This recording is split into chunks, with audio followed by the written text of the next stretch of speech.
Now we have to start with the adjustment number third. Third adjustment, land and building be appreciated by 5%. Land and building appreciated by 5%. Balance sheet में asset side में आपको land and building का amount दिया 40,000. Asset side में land and building का amount है 40,000. ये land and building को क्या करना है? 5% एप्रिशिएट करना है. एप्रिशिएट मतलब इंक्रीज करना है. तो बैलेंस शीट में एसेट साइड पे लिखना है लैंड एंड बिल्डिंग 40,000 ऐड करना है प्लस 5% एप्रिसिएशन. तो 40,000 का 5% 2,000 outer side 42,000. Land and building का अमाउंट है 40,000. ये एसेट साइड पे लिखा है, इनर कॉलम में लिया है. एडजस्टमेंट है एप्रिसिएटेड बाय 5%. तो 40,000 में ऐड किया 5% एप्रिसिएशन. 40,000 का 5% 2,000 टोटल आ गया 42,000. ये जो लैंड एंड बिल्डिंग में जो 2,000 रुपीस जो ऐड किए लैंड एंड बिल्डिंग में ये जो 2,000 रुपीस जो ऐड किए इसका सेकंड इफेक्ट देना है रिवैल्यूएशन अकाउंट में देना है. रिवैल्यूएशन अकाउंट के क्रेडिट साइड में देना है. रिवैल्यूएशन अकाउंट के क्रेडिट साइड पे यहां पे साइन दिया है A+. इसका मतलब है एसेट इंक्रीज. A+ मतलब एसेट इंक्रीज. तो रिवैल्यूएशन में लिखना है बाय लैंड एंड बिल्डिंग 2,000. तो asset increase recorded in revaluation account on the credit side. Fourth adjustment, plant and machinery depreciated by 15%. Plant and machinery depreciated by 15%. Plant and machinery का amount asset side पे दिया है 30,000. Plant and machinery का amount balance sheet में asset side पे दिया 30,000. Adjustment है depreciated bye 15%. तो एसेट साइड पे लिखना है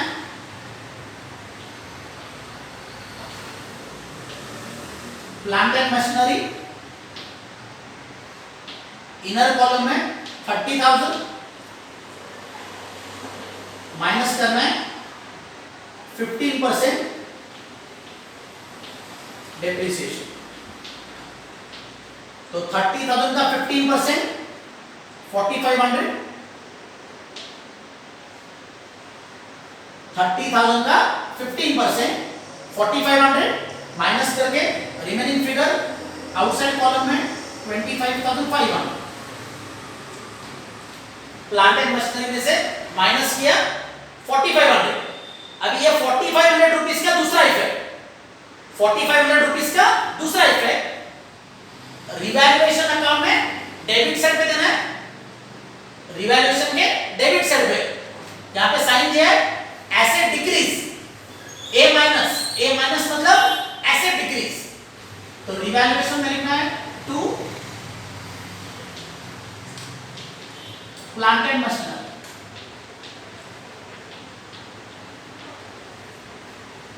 4,500. Fifth adjustment, reserve for bad and doubtful debts is to be maintained at 5% on sundry debtors. Reserve for bad and doubtful debts. So this is adjustment of RDD. तो आपको debtors के ऊपर क्या करना है? डेटर्स के ऊपर 5% RDD कैलकुलेट करना है. एसेट साइड में आपको सन्ड्री डेटर्स का अमाउंट दिया है. एसेट साइड में सन्ड्री डेटर्स का अमाउंट है 20,000. इसके ऊपर कैलकुलेट करना है 5% RDD. तो balance sheet asset side sundry debtors 20,000. इसमें से माइनस करना है 5% RDD. 20,000 पे 5%, 1,000. आउटसाइड कॉलम में 19,000. सन्डे डेटर्स का अमाउंट है 20,000, 5% आरटीडी, तो 20,000 पे 5%, 1,000 माइनस करके आउटसाइड कॉलम में 19,000. ये जो आरटीडी 1,000 रुपीस जो माइनस किया, ये आरटीडी 1,000 रुपीस का दूसरा इफेक्ट. आरटीडी 1,000 का दूसरा effect, revaluation account debit side to RTD, asset decrease का effect.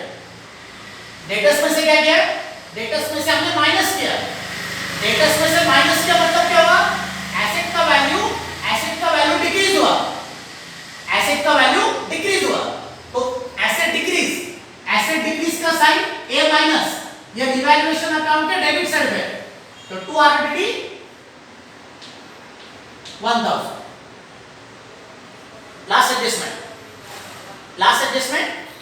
a provision for outstanding legal expenses is to be made for rupees 750.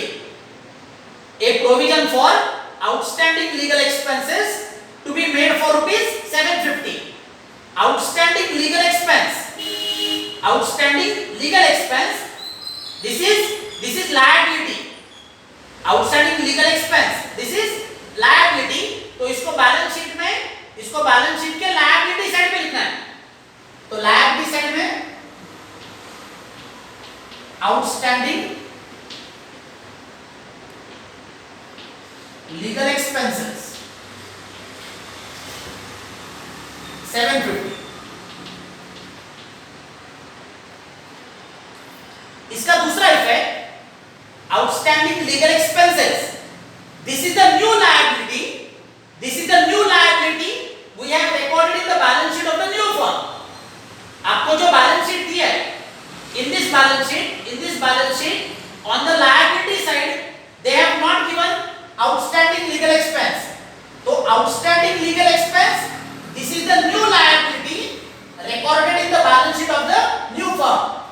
तो by recording outstanding legal expenses on the liability side of the balance sheet, your liability side has been increased. Outstanding legal expenses को balance sheet के liability side पे लिखने की वजह से क्या हो रहा है? आपका बैलेंस शीट का लायबिलिटी साइड क्या हो रहा है? इंक्रीज हो रहा है. तो लायबिलिटी इंक्रीज, इसका इफेक्ट देना है. तो आउटस्टैंडिंग लीगल एक्सपेंस, इसका इफेक्ट कहां पे देना है? रिवैल्यूएशन अकाउंट में देना है. लायबिलिटी इंक्रीज, तो रिवैल्यूएशन के डेबिट साइड पे लिखना है 2. आउटस्टैंडिंग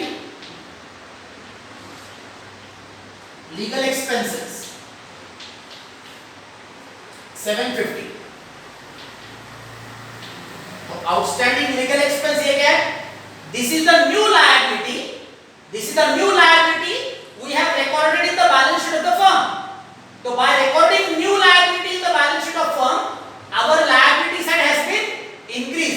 तो लायबिलिटी इंक्रीज, तो इसका साइन यहां पे L प्लस मतलब लायबिलिटी इंक्रीज. तो आउटस्टैंडिंग लीगल एक्सपेंस का इफेक्ट कहां पे दिया है? रिवैल्यूएशन अकाउंट के डेबिट साइड पे दिया.